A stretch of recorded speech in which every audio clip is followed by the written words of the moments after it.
नमस्कार।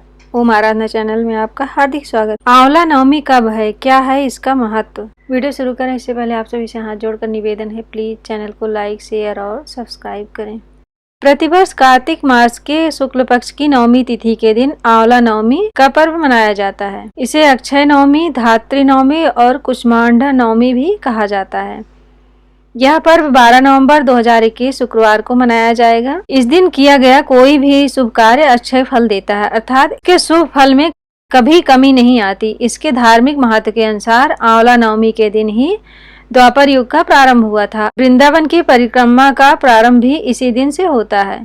इस बार नवमी तिथि का प्रारंभ दिन शुक्रवार 12 नवंबर 2021 को सुबह 5:51 से होगा और शनिवार 13 नवंबर 2021 को सुबह 5:30 तक नवमी रहेगी। पूजन का सबसे श्रेष्ठ और शुभ समय शुक्रवार के दिन 6:50 से दोपहर 12:10 तक रहेगा। आंवला नवमी के दिन दैनिक कार्यों से निवृत्त होकर स्नान आदि स्वच्छ वस्त्र धारण करके पूजन की सामग्री एकत्रित कर लें। आंवला वृक्ष के आसपास की सफाई करें और वृक्ष की जड़ में जल अर्पित करें, कच्चा दूध डालें। तत्पश्चात पूजन सामग्रियों से आंवला वृक्ष का पूजन करके उसके तने पर कच्चा सूत अथवा मौली 8 बार परिक्रमा करते हुए लपेटे। इस दिन कई स्थानों पर 108 परिक्रमा करने का भी प्रचलन है। इसके बाद सुख समृद्धि की कामना करके वृक्ष के नीचे ही बैठकर भोजन करें। आंवला नवमी की कथा। एक राजा था, उसका प्रण था वह रोज 1.25 मन आंवले दान करके ही खाना खाता था। इससे उसका नाम आंवलिया राजा पड़ गया। एक दिन उसके बेटे बहू ने सोचा कि राजा इतने सारे आंवले रोजाना दान करते हैं, इस प्रकार तो एक दिन सारा खजाना खाली हो जाएगा। इसीलिए बेटे ने राजा से कहा कि उसे इस तरह दान करना बंद कर देना चाहिए। बेटे की बात सुनकर राजा को बहुत दुख हुआ और राजा रानी महल छोड़कर जंगल में चले गए।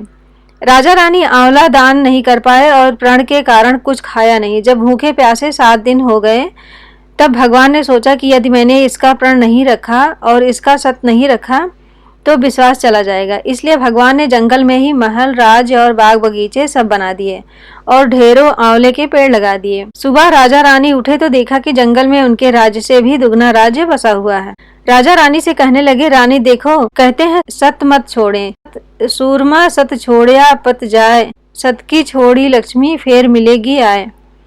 आओ नहा धोकर आंवले दान करें और भोजन करें। राजा रानी ने आंवले दान करके खाना खाया और खुशी खुशी जंगल में रहने लगे। उधर आंवला देवता का अपमान करने व माता पिता से बुरा व्यवहार करने के कारण बहू बेटे के बुरे दिन आ गए। राज्य दुश्मनों ने छीन लिया, दाने दाने को मोहताज हो गए और काम ढूंढते हुए अपने पिताजी के राज्य में आ गए। उनके हालात इतने बिगड़े हुए थे कि पिता ने उन्हें बिना पहचाने हुए काम पर रख लिया। बेटे बहू सोच भी नहीं सकते कि उनके माता पिता इतने बड़े राज्य के मालिक भी हो सकते हैं।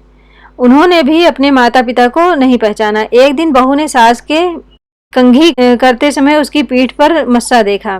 उसे यह सोचकर रोना आने लगा कि ऐसा ही मस्सा मेरी सास के भी था।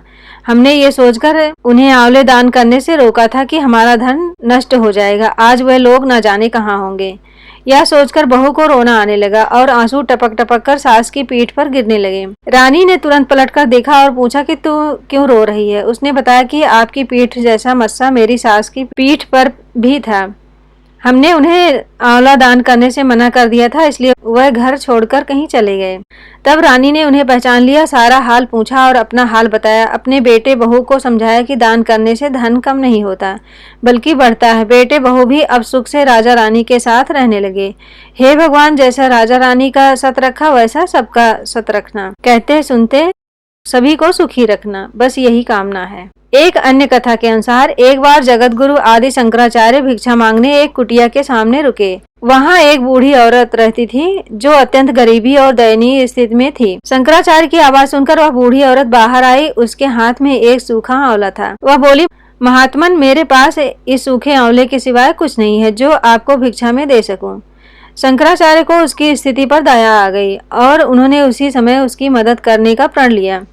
उन्होंने अपनी आंखें बंद की और मंत्र रूपी 22 श्लोक बोले। ये 22 श्लोक कनकधारा स्त्रोत के श्लोक थे। माता लक्ष्मी ने दिव्य दर्शन दिए। के शंकराचार्य, इस औरत ने अपने पूर्व जन्म में कोई भी वस्तु दान नहीं की। यह अत्यंत कंजूस थी और मजबूरी बस कभी किसी को कुछ देना ही पड़ जाए तो यह बुरे मन से दान करती थी, इसलिए इस जन्म में इसकी यह हालत हुई है।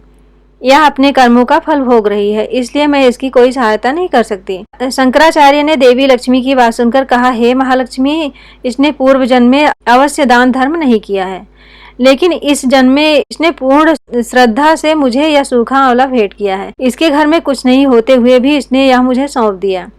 इस समय इसके पास यही सबसे बड़ी पूंजी है। क्या इतना भेंट करना पर्याप्त नहीं है?